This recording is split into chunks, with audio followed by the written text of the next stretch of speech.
This is the news at 10. Live from Channels Television. Reporting tonight, Laddie Williams.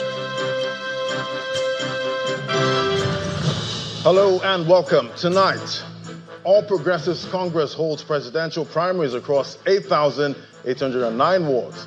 President Bola Tinubu says process shows internal democracy. INEC Chairman Professor Joash Amukiton asked security agencies to pay attention to troubled spots across Ekiti State ahead of the June 20 governorship election. And troops of the Joint Task Force Operation Hadinkai foiled attack by suspected ISWAP Boko Haram terrorists on a military location in Kirawa Axis in Borno. And 3 Red Cross volunteers die in the Democratic Republic of Congo from suspected Ebola infection.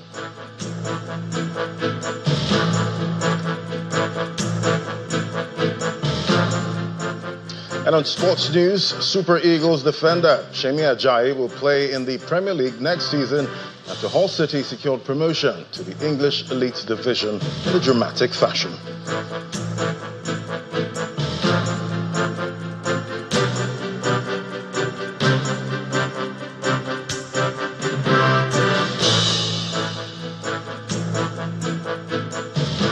And politics leads us off tonight. The presidential primary election of the All Progressives Congress today held in Lagos with President Bola Tinubu, Governor of Lagos State, Mr. Babajide Sanwo-Olu, and other party members participating in the exercise. President Tinubu, who cast his ballot at Ward L2, Ikoyi, alongside his wife, Oluremi, commended party members for turning out en masse for the presidential primary election, which he believes will lay the foundation for victory for APC come 2027.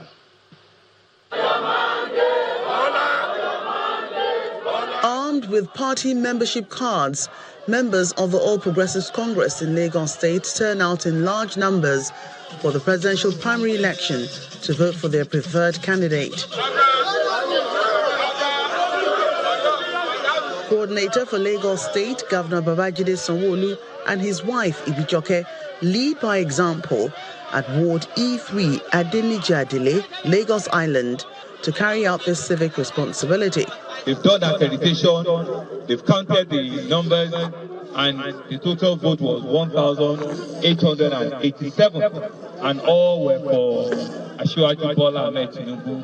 The other candidate, we said we didn't have anything, there was no representative, and so the president scored 0.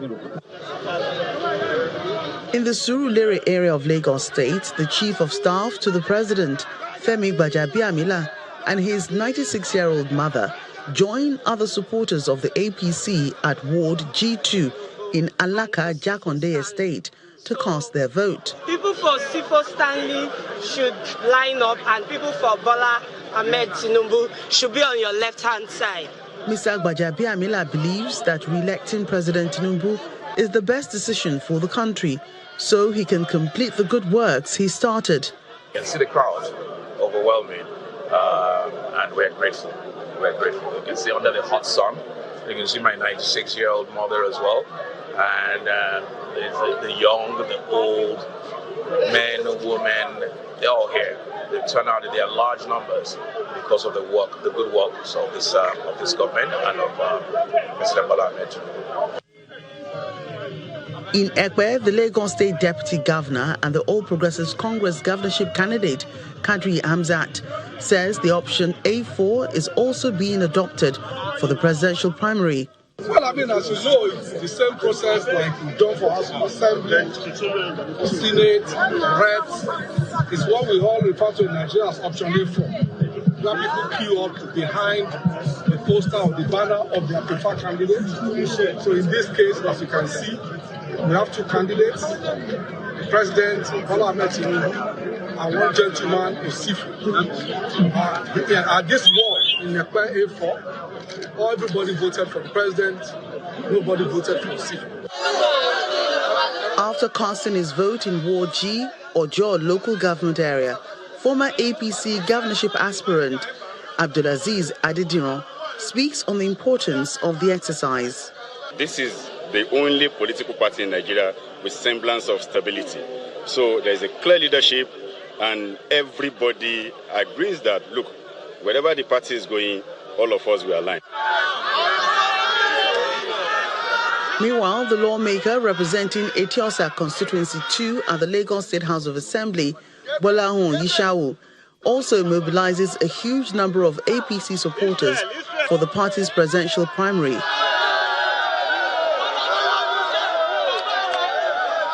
The winner of the State Assembly primary election in Agege also reaffirms support for President Tinubu come 2027.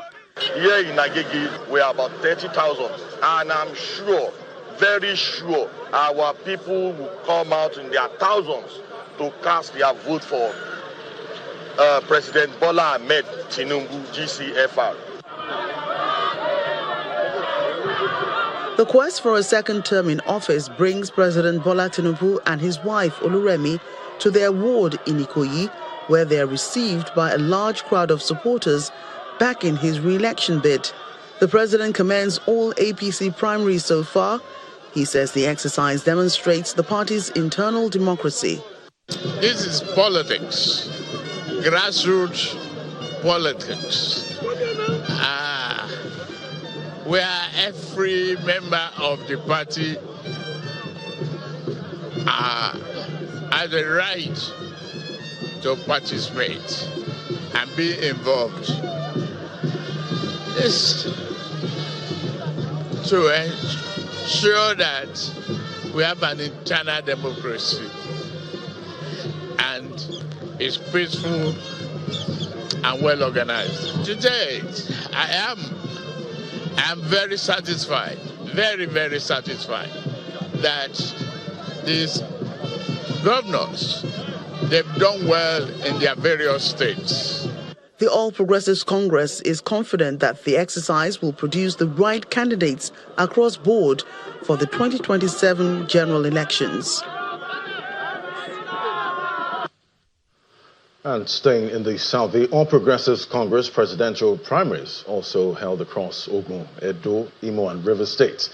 The exercise witnessed an impressive turnout of party members who came out to cast their votes towards ensuring that President Bola Tinubu gets re-elected for a second term in office.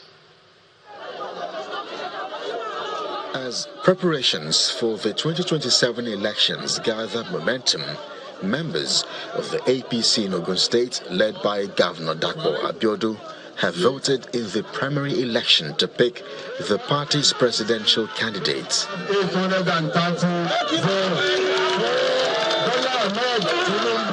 Speaking after casting his vote at Ward 3, Ikperu, Ikene local government area of the state, the governor expressed optimism that President Bola Tinubu will get 90% support from Ogun voters, just as he commended members for the peaceful conduct of the primaries. These primaries are president is a foregone conclusion. At least in Ogun State, there is nobody contesting against the president, and I believe that generally across the country, in our party, it's a foregone conclusion. Our president has earned it. Party member, please raise up your party cards. Raise up your party cards.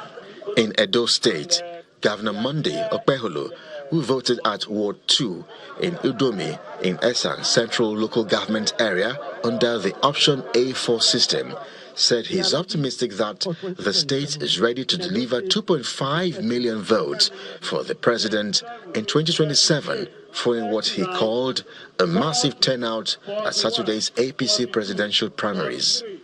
You can see how happy our people are voting for Mr. President. Overwhelmingly, that is how it is all over Edo State. By the grace of God, this is how the national election will also come out to be. APC members in Imo State were not left out of the presidential primary election. Governor Hope Uzodinma joined other members to vote for President Tinubu. At the end of the voting exercise, the aspirants scored the following votes. His Excellency Bola Ahmed Tinubu, 582,960. Stanley Osifo, 103. I'm now going to forward the result as collected by us to the national headquarters in Abuja. In Rivers State, members of the APC also participated in the party's presidential primaries contested by President Bola Tinubu and businessman Stanley Osifo. At the end of the exercise across the state, party faithful gathered at the APC State Secretariat in Port Harcourt, where the governor received the results from the 23 local government collation offices and later announced the final results. His Excellency Bola Tinubu scored a total vote 280,082. With more results from the APC presidential primary election expected in the coming hours, it appears that the ruling party is indeed ensuring it is prepared ahead of the 2027 presidential elections. And away from the south as expected, early results from some states in the northern part of the country show President Bola Tinubu coasting comfortably to victory as members of the All Progressives Congress come out to vote in the presidential primary of the party. The president, who is seeking a second term, is contesting against Stanley Osifo, a member of the party from Edo State.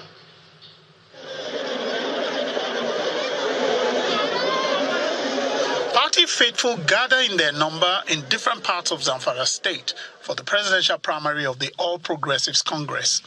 It's an election between President Bola Tinubu and his challenger, Stanley Osifo. Thank you very much, Your Excellency. You may wish to take your seat. Declaring the results in Gusau, the Zamfara State capital, the state collation officer and governor of Zamfara State announced that President Tinubu won in all the 14 local government areas of the state, reflecting an overwhelming support from party members.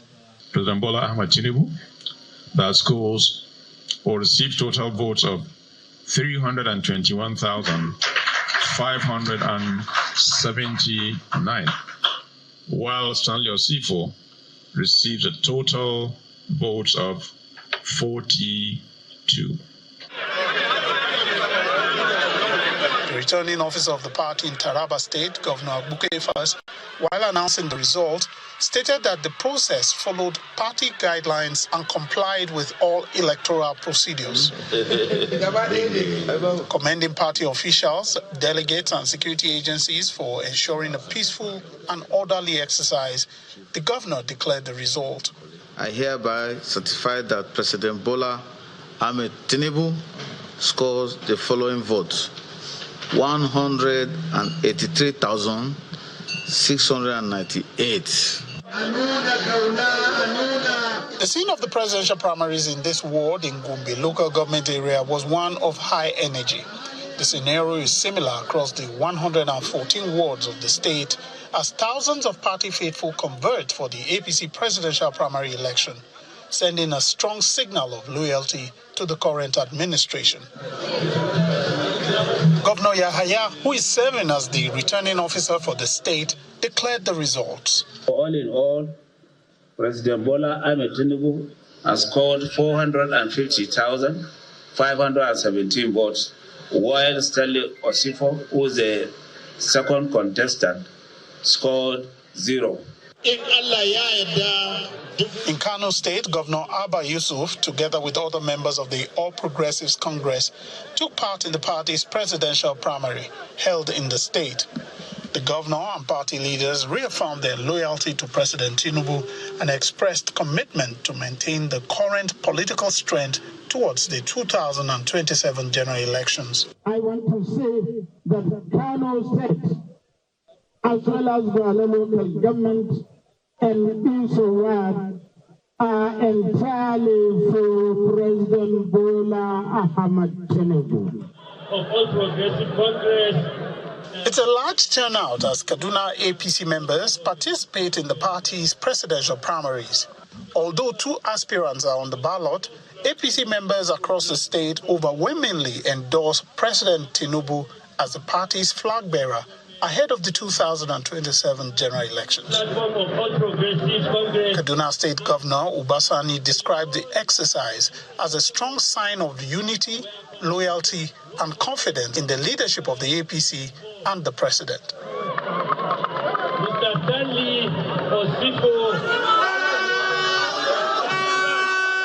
In Kwara State, Governor Abdurrahman Abdurazak stated that there is no apathy in Kwara State as the people trooped out to show their love and support for the president and fully endorse him. Members of our party will be tired and just assume that the president has won and will sit at home. But that's not the case. They've shown that they are in full support of the president. They've come out to show that today, and there was no apathy at all. Jigawa State Governor Umar Namadi has declared that the promise to deliver over 1 million votes to President Bola Tinubu in the 2027 general election is irreversible and uncompromising. The result is very glaring, and we pray that the way it happens now, it will also happen in 2027. Now, 2027, then it will be a walkover, inshallah. Results from other states are still pending as the APC prepares for the 2027 general elections.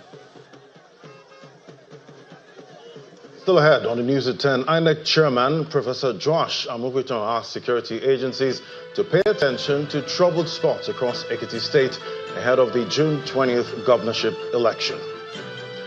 Join us again.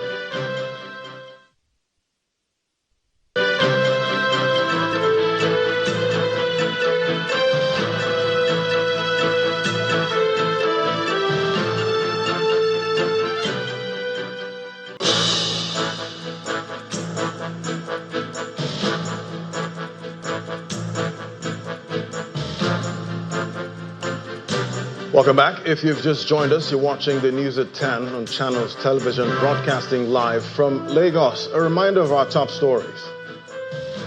All Progressives Congress holds presidential primaries across 8,809 wards. President Bola Tinubu says process shows internal democracy. INEC Chairman Professor Josh Amukuton asked security agencies to pay attention to troubled spots across Ekiti State ahead of the June 20 governorship election. And troops of the Joint Task Force Operation Hadinkai foil attack by suspected ISWAP Boko Haram terrorists on a military location in Kirawa Axis, Borno State. And 3 Red Cross volunteers die in the Democratic Republic of Congo from suspected Ebola infection.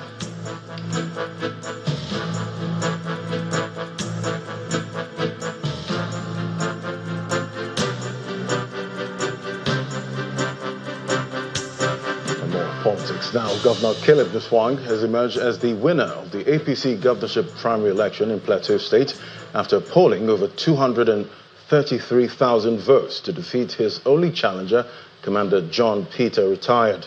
While in Kwara, the Speaker of the State Assembly, Saliu Danladi, emerged as the gubernatorial candidate, defeating 15 other aspirants with about 94,000 votes.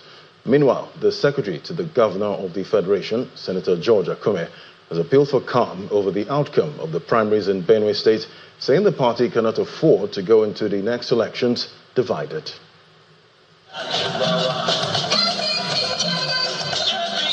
Governorship candidates have continued to emerge in the various parties ahead of the 2027 general elections. In Plateau State, the incumbent governor, Caleb Mutfwang, is returned as the party's candidate. There is Caleb Manasseh Mutfwang, having satisfied the requirement of APC constitution and guideline and scored the highest number of votes, is hereby declared the winner of the primary election and is returned elected. Meanwhile, in Nasarawa, Kwara and Gombe states, the APC will be fielding fresh candidates as the term of the current governors has ended, with Salihu Danladi emerging in Kwara, Senator Ahmed Wadada in Nasarawa, and Jamilu Gwana in Gombe. In APC, as we all know, there's no winner, there's no loser. We are all winners. And I need to thank Quorans for standing by Quora North. I will thank Mr. President. Truly, it's the Jagabano Borogu. One, this is the first since 1999. This is an APC internal affairs election.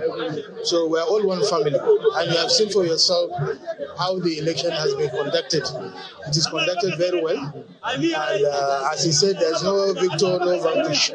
So I will also toe his line to call on all those that were contested in this election to come together and build APC and build Gombe State. Senator Ahmed Aliyu Denyaya Wadada haven't satisfied the requirements of the APC constitution and guidelines and haven't scored the highest number of votes cast at this primaries is hereby declared the winner of the primary elections and is returned elected and nominated as the party's governorship candidate for Nasarawa State. However, for the African Democratic Congress, Senator Haliru Jika emerged as the gubernatorial candidate for Bauchi State and described the ADC as the party to beat in the 2027 general elections. Inshallah, come 2027, Bauchi State is ADC from top to bottom, from bottom to top. Do you know why I said this? Because I'm a proud candidate, because I have this giant behind me. Meanwhile, the Secretary to the Government of the Federation, Senator George Akume, has appealed for calm over the outcome of the primaries in the state. In a democracy, you must always have some dissenting voices, but the truth here is that his work is remarkable. His work has been approved by most Nigerians. We're very sure that working together tomorrow, we're going to vote massively for Mr. President. He called for the party to go into the next elections with a united front. Meanwhile, the national chairman of the All Progressives Congress, Professor Ntawe Watsa, says the ruling party will intensify reconciliation and peace-building efforts to address grievances arising from its ongoing primary elections across the country. Professor Watsa stated this after participating in the APC presidential direct primary election in Kanke local government area, assuring party members that the APC leadership would not abandon aggrieved aspirants or supporters, but would instead engage them through the party's internal conflict resolution mechanisms. Speaking on the turnout during the exercise, Professor Watsa described the support for both the APC and President Bola Tinubu as organic, saying the large number of party faithful at the primary election reflected growing confidence in the ruling party. The support for President Tinubu is organic. The support for the party is the entire community is coming out to say there is an affirmation of the general election that we'll have. The thousands you are seeing here, the supporters of that's the members of APC, not the community. On the day of the election, when the community will all come out, you see the massive, and this number is massive already. Twice this number. It shows you how APC has penetrated communities, rural communities, villages, people believing in us, believing that the turnout, the renewed hope agenda of Mr. President is being felt across the country. And that's the way people say that APC is not going to win the election. I said, who will win the election? With these numbers I see on the streets, people come everywhere. You know, and there's a lot of demand and supply. You can only go for what is cast. And what is cast simply means the thing is in demand. APC is in high demand across the country. Everybody wants to be in APC. Everyone to contest on the APC. People are giving forms cheaper, free of charge. People are rejecting it because APC is seen as the best vehicle that can convey people to governance. And in another development, Gabriel Podomson has been declared as the winner of the African Democratic Congress primaries in Rivers State, polling a total of 112,086 votes. The result was announced tonight by the ADC Election Committee for Rivers State. Mr. Podomson, a former secretary to the River State government, served in the capacity in 2007. He also represented Gokana constituency in the 4th River State House of Assembly. And to the umpire. Now, the chairman of the Independent National Electoral Commission, Professor Josh Amupiton, is asking security agencies to pay attention to trouble spots across Ekiti State ahead of the June 20th governorship election in the state. The INEC chairman made the call at a meeting with security agencies in Ekiti, the state capital. The commission also met with transport unions to perfect logistics arrangements and prevent the late arrival of materials and personnel to polling units on election day. It's less than 5 weeks to the governorship election in Ekiti State, and the chairman of the Independent National Electoral Commission is holding this meeting with security agencies to perfect security arrangements. The meeting has in attendance the State Commissioner of Police, officials of the Department of State Service, and those of the Nigeria Security and Civil Defense Corps to discuss the security of the election.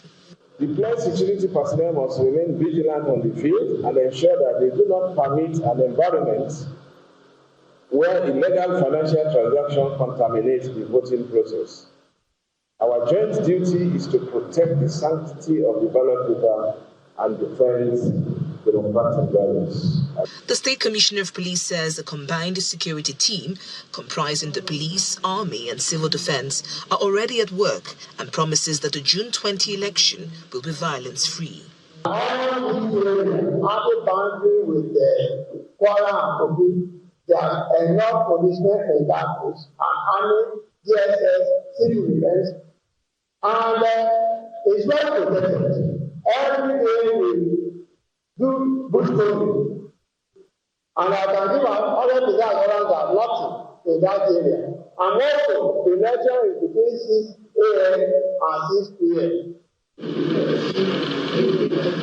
Away from security issues, the INEC chairman also met with transport workers' unions to perfect logistics arrangements. Our experience in some places have shown that the union don't have most of the vehicles. They will in turn go and hire. You know, it's like subletting. Or to people you cannot supervise. So we appeal to you. Let it not happen because we want to start the election. We want people to begin to move to the polling units by 6 a.m. on Saturday. While pledging their support to the success of the election, the transport workers also highlight their challenges. Deployment of vehicles to CBN, we don't know anything about it. That is the truth, and I must say it. You are not carried at all. So if they want us to be at INEC with them, they should let us know which vehicles we are producing and we supply the man or the woman that will supervise the people. Nearly 1,100,000 registered voters in Ekiti State are expected to participate in the forthcoming governorship election, which will hold on June 20 this year. And turning to security issues now, troops of a joint task force, Operation Hadinkai, successfully repelled an attempted attack by suspected ISWAP Boko Haram terrorists on a military base in the Kirawa axis of Sector 1, inflicting heavy casualties on the insurgents. According to a statement signed by the Media Information Officer, Headquarters Joint Task Force Operation Hadinkai, Lieutenant Colonel Sani Uba, the incident occurred in the early hours of 22nd of May 2026 when a number of terrorists attempted to infiltrate positions held by troops of the 153 Task Force Battalion and other associated forces along the Nigeria-Cameroon border axis. The statement explains that the attack was swiftly detected and met with superior firepower from alert troops and members of the Civilian Joint Task Force, who held their ground and successfully repelled the assault as the terrorists were forced to abort their mission and withdraw in disarray towards the Cameroon axis, sustaining significant casualties during the encounter. The statement adds that intelligence, surveillance and reconnaissance assets alongside air support platforms of Operation Hadinkai and partner forces were deployed in coordinated support throughout the operation. Following the engagement, troops confirmed the neutralization of 12 terrorists, while several others were observed retreating with gunshot wounds. The blood trails reportedly tracked along their withdrawal route. And still to come, Nigeria remains top beneficiary of International Development Association funding, ranking third globally despite a decline in its debt profile. That's in a moment. Do stay with us.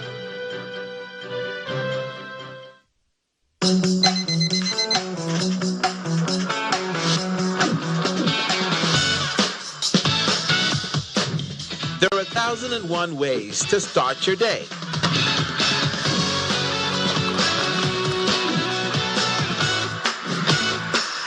Whether you're in Lagos, Nigeria,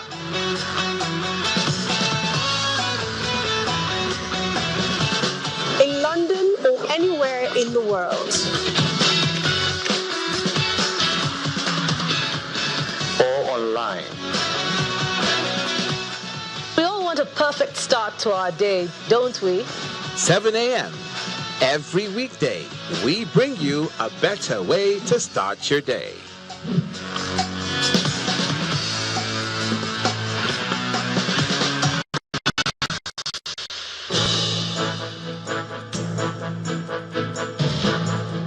Welcome back.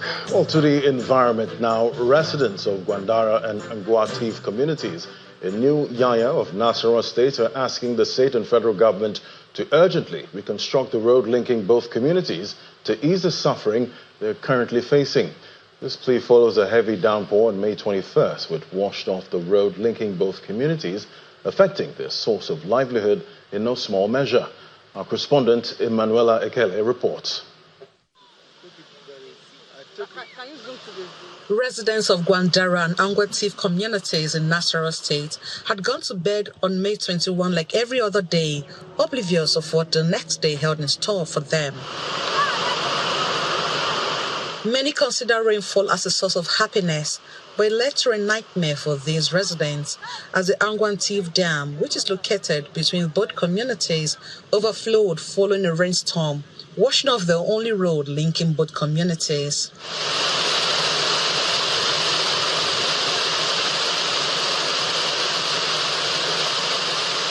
At the scene, the residents from both sides can be seen looking on helplessly at the aftermath of the rain.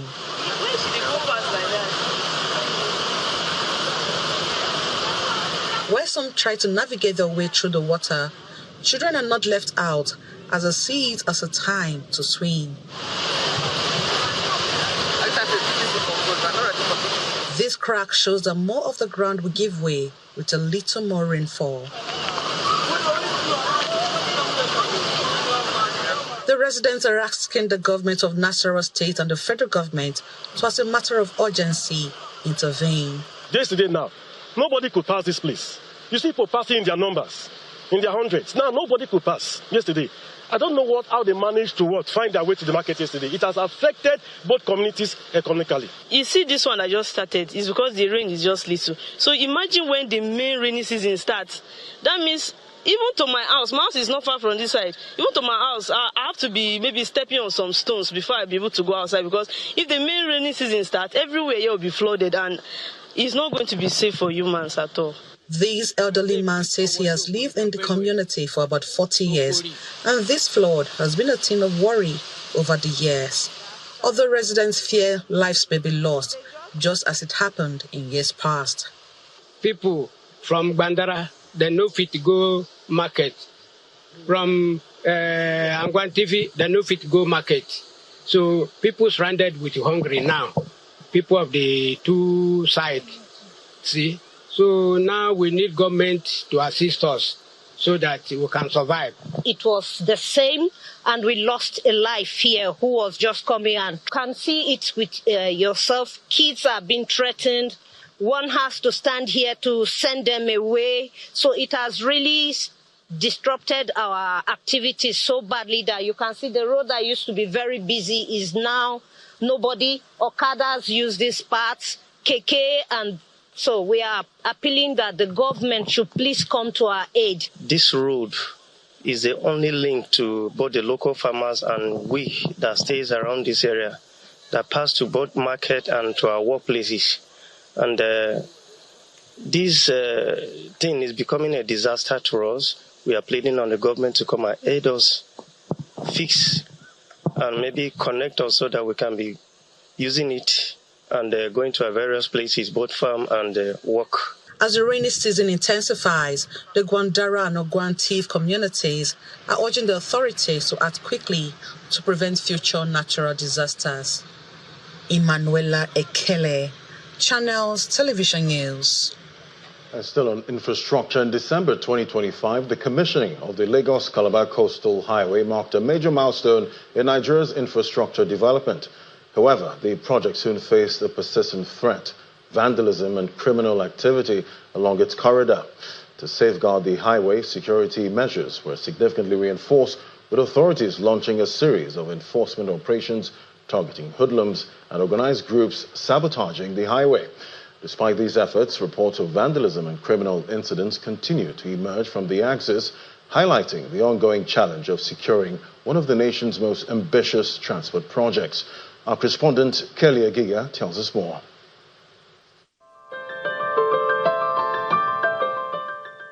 Beneath the promise of progress, a shadow moves along the Lagos-Calabar Coastal Highway.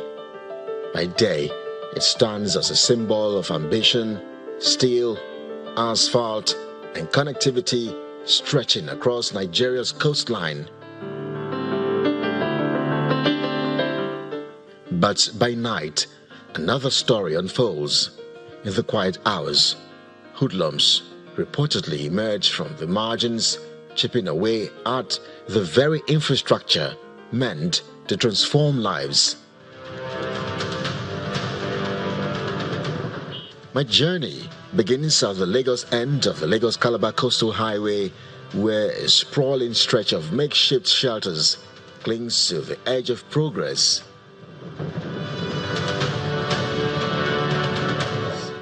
Here, amid the maze of shanties, I meet Kehinde Alabi. He doesn't shy away from the truth.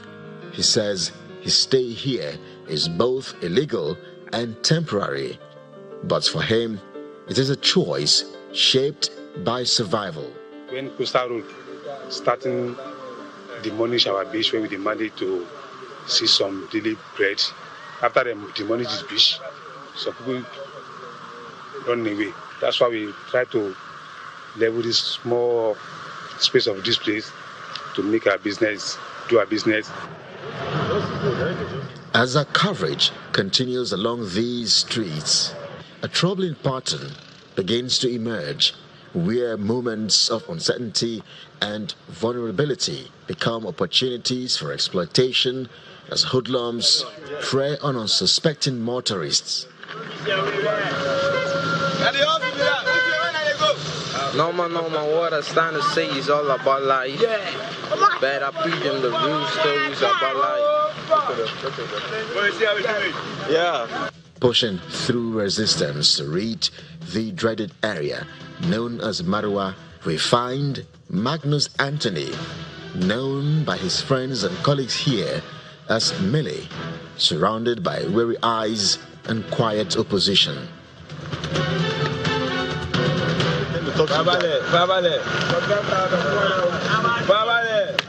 A decade in Lagos, Millie says, has taught him one thing: he would rather struggle earnestly on these streets than be drawn into crime. One that doesn't know how to steal, do these directives to actually earn something like food. You can take someone to the other side of the coast or to the beach and earn like 20K, like out of goodwill out of giving.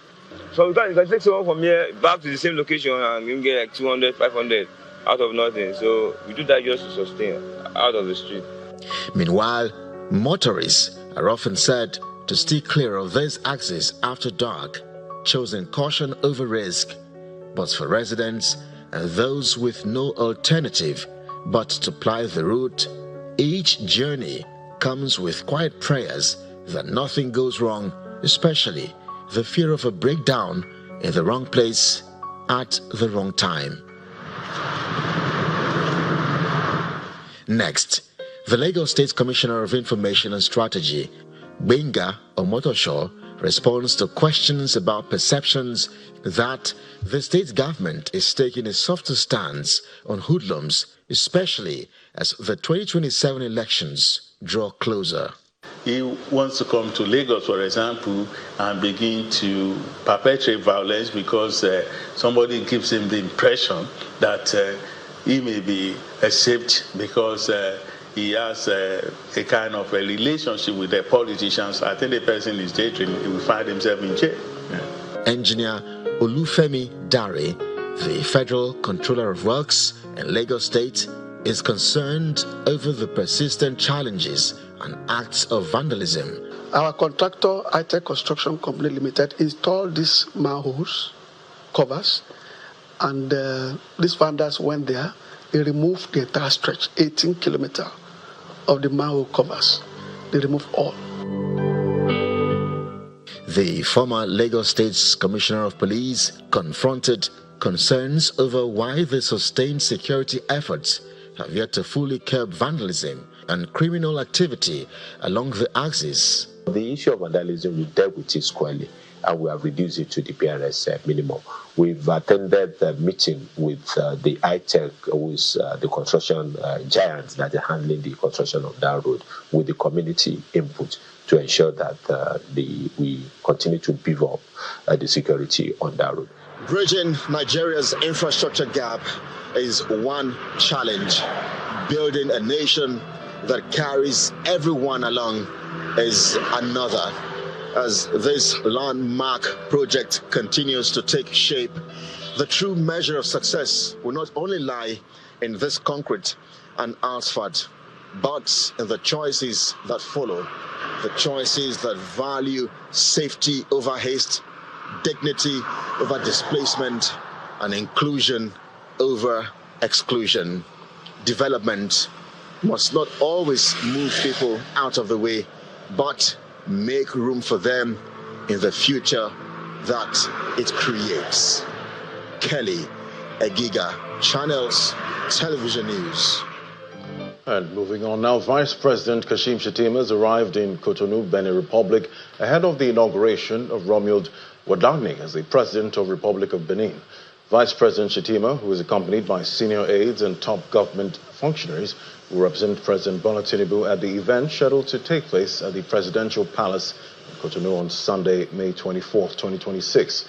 A statement by Senior Special Assistant in Media and Communications, Mr. Stanley Pocha, says the Vice President, on arrival at the Cardinal Benedine Gantine International Airport, was received by the Minister of Foreign Affairs of the Republic of Benin, Mr. Olusegun Bakari, Ambassador Designate of Nigeria to the Republic of Benin, Ambassador Belola Adeola Ibrahim, Minister 1, Embassy of Nigeria in Cotonou, Ambassador Bukar Kalambe, and the Head of Chancery, Embassy of Nigeria in Cotonou, Mr. Emmanuel Warsa. He was also briefed on the inauguration's itinerary by Ambassador Bakari and other diplomats. Vice President Shettima lauded the harmonious relationship that has existed over the years between Nigeria and Benin Republic, saying it was only natural that both countries should continue to deepen their cultural, diplomatic, and socio-economic ties. And in another development, the National Emergency Management Agency has received 497 Nigerian migrants repatriated from Niamey, the capital of Niger Republic. The agency received the returnees at the Malam Aminu Kano International Airport. Our correspondent Abubakar Saliu reports.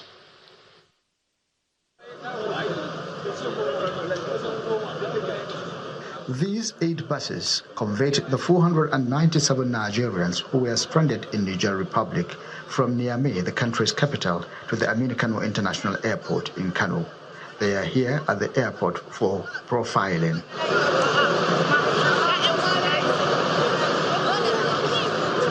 The National Emergency Management Agency, NEMA, reveals that the exercise was purely voluntary and not a forced evacuation.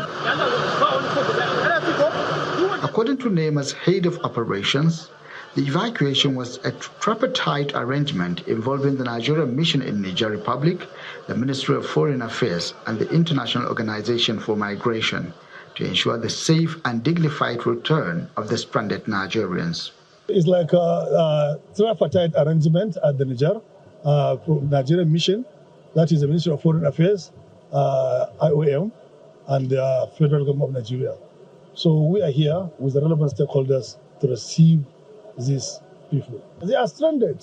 So that is why Nigerian government felt that they cannot leave their citizens stranded in another country. So they organized, together with the International Organization for Migration, they organized their returning back. Some of the returnees who were likely heading to countries like Libya in search of greener pastures, but had to return after realizing the dangers, disclosed their reasons for embarking on the journey. I have graduated, I have a 2 diploma, but I didn't have something to do. And grow up, I have a good ambition in my mind to help my daddy and my mommy and my family, and even me too. I have a good ambition in order to marry and so on, but I didn't have a lot to do. That is why I made a decision so that I went to Libya, and I find myself in a difficult situation whereby so many people died. There is no more water in the desert, and there is no more food. When your water has come to an end, you won't find somebody who will help you with 1 cup of water. My name is Harira Muhammad from Borno. I am returning from Libya, where I worked as a domestic maid because of Boko Haram crisis that rendered my husband incapacitated. Nema had assured that the returnees will be provided with food, and after necessary physical verification and profiling, they will be transported back to their respective states. Abubakar Salihu, Channels Television News.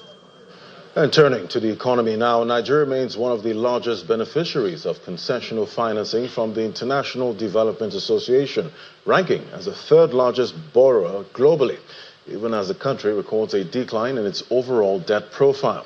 According to recent data from the World Bank, Nigeria's exposure to IDA loans remains significant, reflecting continued reliance on low-interest, long-term financing to support infrastructure development, social programs, and economic reforms. The World Bank notes that while Nigeria's total public debt has moderated in recent periods due to fiscal adjustments and exchange rate reforms, its borrowing from concessional windows remain elevated compared to other developing economies. And the chairman of the Nigerian Exchange Group, Alhaji Umaru Kwairanga, has urged African capital markets and financial institutions to look beyond oil, banking, and manufacturing and recognize the fast-growing creative and innovation economy as a viable investment sector. Mr. Kwairanga made the remarks during the opening session of the Africa Soft Power Summit in Nairobi, where policymakers, investors, entrepreneurs, creatives, and business leaders gathered to examine Africa's cultural, technological, and economic future. The summit, organized by the Africa Soft Power Group, is focused on deepening collaboration between Africa's creative industries, technology ecosystem, and capital markets, while exploring ways to transform the continent's growing global cultural influence into long-term economic value. To some sports news now. Super Eagles defender Semi Ajayi will play in the Premier League next season after Hull City has secured promotion to the English Elite Division in dramatic fashion. Olemic Burney scored in added time to seal a 1-0 win over Middlesbrough in today's Championship playoff final at Wembley. Hull City will return to the Premier League for the first time since the 2016-2017 season. The Tigers will earn at least £205 million over the next 3 seasons, owing to increased matchday, broadcast and commercial revenues. That could rise to around £356 million if the club survives the first season in the Premier League. With an unlikely playoff winner. Unforgettable. Yeah, congratulations to everybody connected with Hull City. Absolutely deserve this victory, and they deserve to take their place in the Premier League. They will enjoy it, and so they should. They have been simply magnificent. Hull City do not flinch in the playoffs. It's in the DNA. They are heading to the Premier League. For the man there, this mastermind. And Tottenham Hotspur boss Roberto De Zerbi has urged his players to play with blood, character and spirit as they battle to avoid a first relegation in 49 years on Sunday. The draw against Everton on the final day of the Premier League season will all but certainly save the North London side, as 18th place West Ham United, 2 points behind, have a significantly inferior goal difference. Injured captain Cristian Romero has flown back to Argentina and will miss the relegation decider, sparking anger among Spurs fans. We have to stay together, and I don't want answer about Romero, Kulusevski. But no, Romero, Kulusevski, because they can't play, they don't play, they are not here, and my focus is on Jed Spence, on Colomwani, on Richarlison, to give Aga, to take their balls, because we have to play, and to play with blood, with character, with spirit, and because it's a final. And still in England, West Ham United head coach Nuno Espirito Santo says his players need to keep their focus on the pitch and not on results elsewhere, as they look to retain their Premier League status against Leeds United. Only a win, coupled with a Spurs loss, will be enough to keep the Hammers in the English top flight and avoid their third relegation from the elite division. Nuno acknowledged that the fans will likely be keeping up to date with what happens at Tottenham Hotspur Stadium, but he doesn't want the players to get swept up in that too. Tough one. Leeds did a very good season. We played them before several times in the cup, in the league, and they have quality players who require the best of us. There's no other thing else in our minds than Sunday. All the club is focused on Sunday. But everybody's going to be aware of what's happening in the other stadiums. We cannot go away from that. What I hope is that our players ignore what's coming out and focus on the tasks inside of the pitch. This is more important than anything. And in tennis, the first round of the cases and over 170 reported deaths, the World Health Organization has now raised the country's public health risk level to very high amid growing concerns over the spread of the outbreak. To other matters now, fresh signs of diplomatic progress are emerging in talks between the United States and Iran, as President Donald Trump says Tehran is getting a lot closer to reaching an agreement with Washington. Both sides say discussions have advanced in recent days, although major disagreements remain over Iran's nuclear program and regional security issues. The renewed momentum comes amid heightened tensions in the Middle East and reports that the U.S. had considered possible military action if negotiations failed. World leaders are now intensifying diplomatic efforts in hopes of preventing a wider regional crisis. And at least 90 people have been killed in a coal mine explosion in northern China. Local media reports that the gas explosion occurred at the Lushi coal mine operated by the Tongzhou Group in Shaanxi province, with 247 workers on duty at the time of the incident. Emergency teams have been deployed to the site while rescue operations continue, as more than 100 people have reportedly been taken to hospital. Following the incident, Chinese President Xi Jinping has called for no effort to be spared in treating the injured and searching for survivors, while also directing officials to investigate the cause of the accident and hold those responsible accountable.